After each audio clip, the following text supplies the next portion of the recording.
All right, so what is the largest determining factor of success? And according to Matthew Syed in his book Black Box Thinking, the largest or the most important determinant of success in any field is an acknowledgement of failure and a willingness to engage with it. And so basically, he uses his whole book, Black Box Thinking, here's the cover, sort of thing. The actual title's on the side for some reason. But he uses sources ranging from like anthropology and psychology to like history and complexity theory. Like he uses a wider range of sources, fields, and kind of, I guess, perspectives to really kind of hit on this, because it is kind of stereotypical. It's like, oh, just keep failing and iterating, and then, you'll succeed eventually, sort of thing. That's how you learn. But we'll get more into specifics in a minute. He does a lot of narratives, like a lot of stories to explain stuff too. So, who is he? He's a British journalist and author. This is his second book out of 7, I believe, so far. But fun fact, he's also 3-time men's singles champions at the Commonwealth Table Tennis Championship. And he was in the Olympics for table tennis in 1992 and 2000. So what are we getting into? So most of the book, the kind of general arching theme is really kind of looking at how failure is viewed in 2 major fields, like high-risk fields such as healthcare and aviation. But even though they have I don't want to say similar risks, we'll say like a similar degree of risk, because it's very like kind of intrinsically dangerous to fly at like 30,000 feet. And we'll get into stats in a minute, but also like in healthcare too. But they have completely different kind of viewpoints on failure.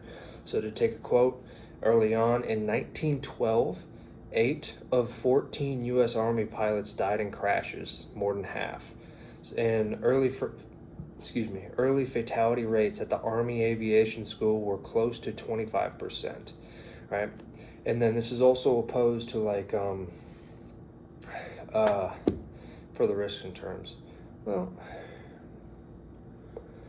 now that I get to the point, I didn't really see where I was going with this, so we're going to improvise a little bit.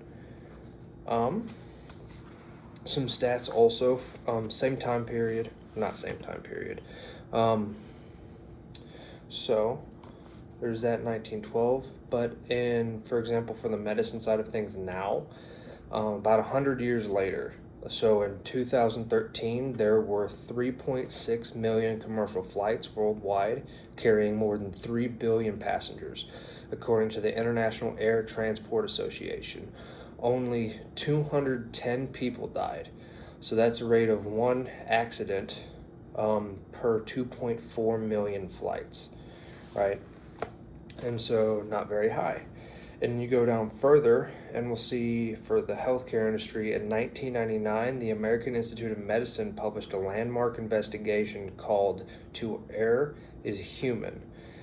It reported that between 44,000 and 98,000 Americans die each year as a result of preventable medical errors.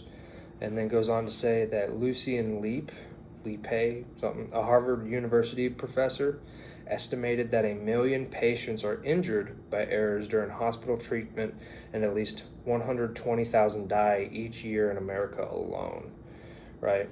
And it goes later on to say basically this is the equivalent for the statistics of basically 2 747 jets crashing every day, and basically every 2 months 9/11 is occurring in terms of like the injury and fatality statistics for the medical field, if you were to compare it to aviation, right? So there's that. So one thing he does say, because those are pretty I guess horrific statistics, you could say. But he says the problem is not a small group of crazy, homicidal, incompetent doctors going around causing havoc. It's actually much more like normal, if that makes sense. So these accidents are pretty much occurring often when they occur most often not when clinicians get bored or lazy or malign, but when they are going about their business with the diligence and concern you would expect from the medical profession. And so, pretty much a long-winded way of saying, and what he really gets into is how each industry kind of learns from failure, right? In aviation, you have the black box, to where every little thing that's said on the radios, all the instrument recordings, everything's like recorded and studied afterwards. And that information is pretty much instantaneously made public throughout the industry for everyone to learn from at pretty much all times. It's very much like, under the kilt, you can see everything and learn from it, whereas the medical industry isn't that way in the same degree. And he goes through a lot of things to kind of back that up, his claim, throughout the book, right? So, one of the stories he gets into to explain all this is that of United Airlines 173. Basically, I believe it was in Oregon, around Portland, or it could have been in Seattle, Washington, where exactly it was, but I want to say Oregon. Basically, they were about to approach. The landing gear light failed, didn't light up. So basically, the pilot just went into an orbit to, troubleshoot and see what's happening. Is the landing gear actually down? Is everything okay? What's going to happen? And they quite literally just orbited until they ran out of gas and then crashed. And so he uses that example to show things like, for me, it's like the importance of kind of making a decision. But that's not entirely the angle for this book.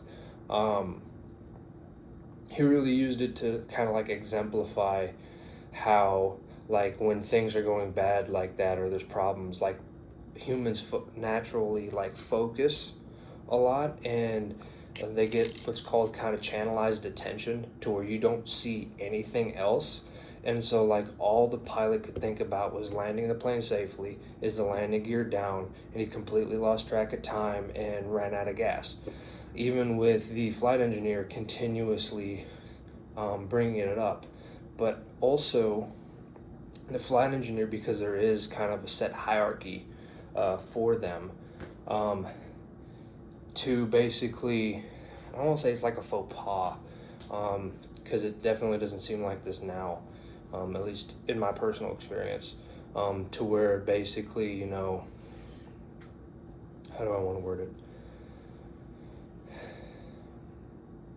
It's basically like the pilot was much higher rank in a way, and the flight engineer was uncomfortable, and every time he would bring it up, he would kind of get shut down, and it was kind of swept under the rug because the pilot was more experienced, higher rank, that sort of thing. And so kind of him, it was always kind of assumed he knew best, and that's not really what they teach anymore, because I think this was one of the landmark cases for having to start doing like crew resource management a lot in aviation. Because that's something we're explicitly told is it, like, if it, in terms of safety, it's kind of like we're all more or less equal. Like, if you see something that's like really unsafe and you're like not sure, or you're sure about it, say something. And it doesn't really matter who the other person may be, which can lead to some politics down the road, but at least you land the plane safety, hopefully. Anyways, another story he gives for his black box thinking kind of ideas is that of Abraham Wald. Basically, he was a Jewish mathematician in Germany right before World War II, and then he left and ended up working on World War II planes. And pretty much the Air Force did a study trying to figure out, like, where could they put the armor on the plane so that more pilots could come home, right? And the problem was they had all this extensive data of the planes that came back, and they showed that, basically the planes took hits everywhere except, the cockpit and the vertical stabilizer.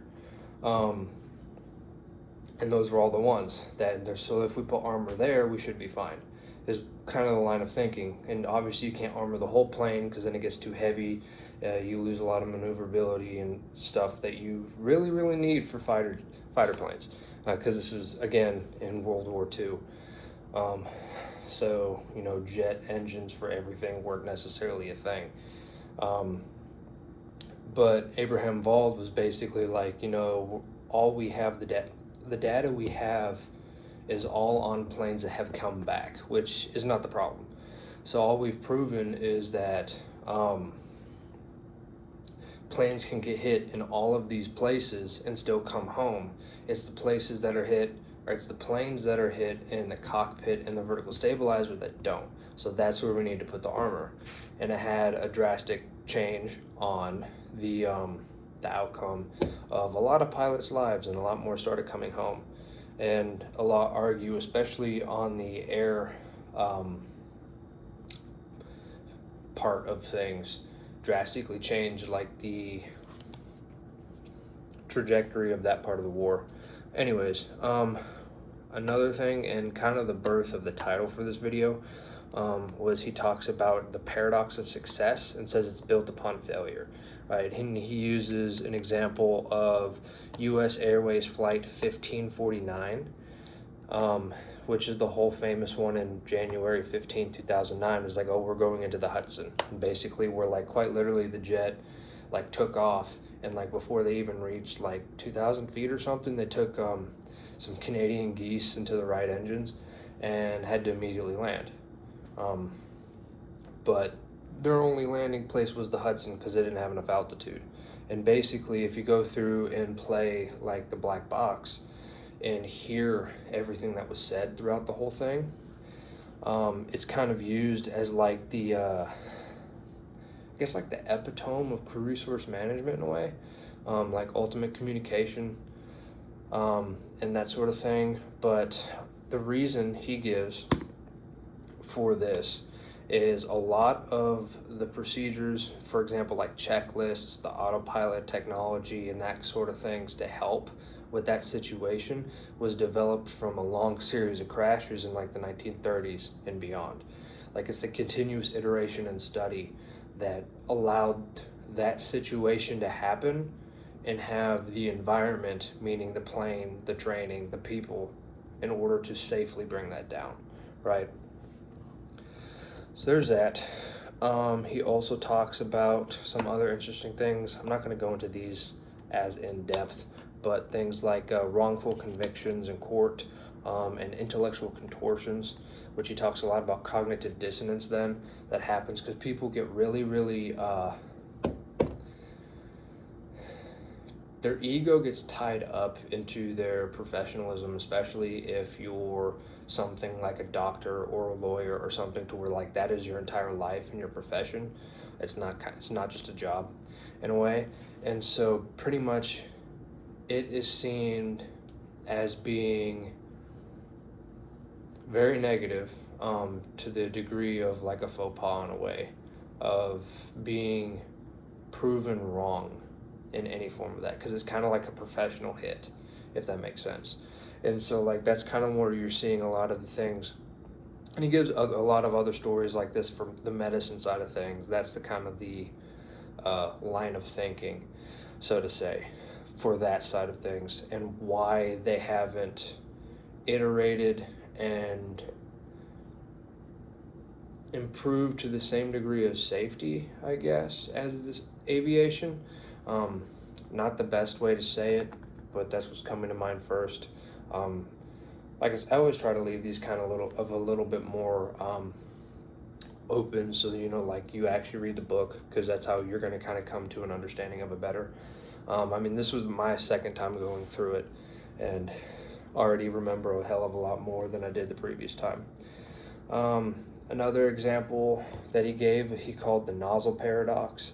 Basically, it was like some laundry company creating nozzles to optimize how they made like laundry detergent or something along those lines. And they had like a group of like severe like mathematicians and physicists come in and try to design the perfect nozzles so that they could kind of like optimize the fluid dynamics and throw like, maybe they could heat up the liquid and like thermodynamics and stuff like that, where like how could you craft the perfect environment and nozzle to optimize like how it sprays, right? And then basically they did all this stuff, and after months and months and months, they ultimately failed, and it was no better than the original. And then they had a bunch of biologists come in who don't know really that much, at least to the same degree, don't know as much about like fluid dynamics, thermodynamics, if I can speak this morning, and that sort of thing. And they pretty much just like got the nozzle, made like 10 slight variations of it and tested them all, and then took the best one, made 10 small variations, and they just kept doing this, and they did this like 45 times or something like that, something along those lines. It was in the 40s, and drastically improved how it did after like, what would that be, like 400, yeah, like 450 whatever failures, or 49 I guess. There's that one. Talks about marginal gains, which was Team Sky and pro cycling. It's British pro cycling. And for that, he talks a lot about like, we're talking a lot about iteration and that sort of thing, and like the actual product itself, like with the nozzles, but there's also like the actual process and your measurements itself. And so one of the things that came from the, I guess, GM or head coach or whatever of this Team Sky, he says, so marginal gains on turbocharge. You improve your data set before you begin to improve your final function or product or whatever it is, right? What you are doing is ensuring that you have understood what you didn't initially understand. This is important because you must have the right information at the right time in order to deliver the right optimization, which can further improve and guide the cycle. Right, so yes, it's a constant iteration and improvement to optimize, but it's also like every time you go race, in this case, it's going to be a different situation, different environment, the weather's going to be different, there's so many different things. You have to improve your data set and what you're measuring and all of that sort of thing, how you measure, in order to, actively be able to be flexible enough to optimize for a specific day, which is when they're racing, right? Similar thing with, I think it was the Mercedes Formula One team, that sort of thing. He talks about the blame game, how we love to blame people when we fail, or other people fail. It's easy to blame them. He talks about Libyan Arab Airlines Flight 114. Basically, it was like, they were flying over Egypt, and they thought they were flying over Egypt, and there was a sandstorm. They got lost. They were like 80 miles off track, and then pretty much they didn't know they were off track, and they inadvertently flew into Israeli airspace during a time of war. I forget what exact time this was. For this one specifically, but I guess it's not all too pertinent to the situation. February 1973 is the rough time frame. So there's that, and basically, like, Israeli fighter pilots came up and ended up shooting them down after multiple attempts of trying to intercept and get them to land. And the Libyan flight was flown by 2 French pilots, and I forget the nationality of the flight engineer, but he wasn't French because he didn't understand French the whole time. And so it talks about miscommunication and that sort of thing. And you're like, who do you blame?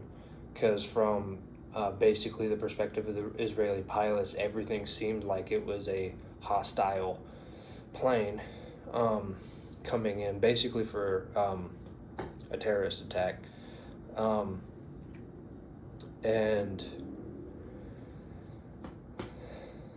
because especially like earlier that month or something like that, it was said that Libya would send something like that.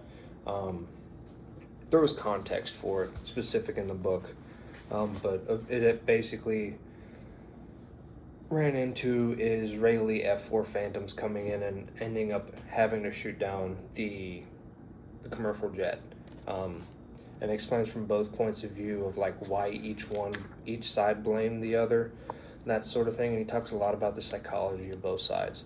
So there's that part. Finally, we're going to come to what he calls the Beckham effect, off of David Beckham, the soccer player. And basically is like, he basically just like practiced nonstop all the time and did this all the way from like he was a kid to the end of his career. And the kind of lesson from that and what he said was, it is striking how often successful people have a counterintuitive perspective on failure. They strive to succeed like everyone else, but they are intimately aware of how indispensable failure is to the overall process, and they embrace rather than shy away from this part of the journey. Basically, failure is a part of the process. And he also talks about Michael Jordan in this chapter, where he talks about like how many game-winning shots he's missed and how many losses he blames on himself, that sort of thing. To where really it's like kind of like failure is the way to learn and get better and ultimately be successful. Is kind of where he's getting at with the Beckham effect. So with that, I'm going to leave this one here. As always, the playlist up in the corner for other book reviews and such. I'll put a card for the previous book as well. The previous video I did on this book, because like I said, the whole thing is about like iteration and learning from failure to ultimately become successful. So I kind of wanted to do this book again after probably like 8 months or so, a while from having read it. It's August. I'd say more like 6 months since I've gone through this book. That's pretty much it. So if you guys have any comments, concerns, or whatever, that's what a comment section is for. Or maybe I misspoke on one of the stories. I did try to kind of fit a lot in this video, a lot of extra stuff. So it's a bit longer than my usual ones, but I'm also on a bit of a time crunch this morning, so it is what it is.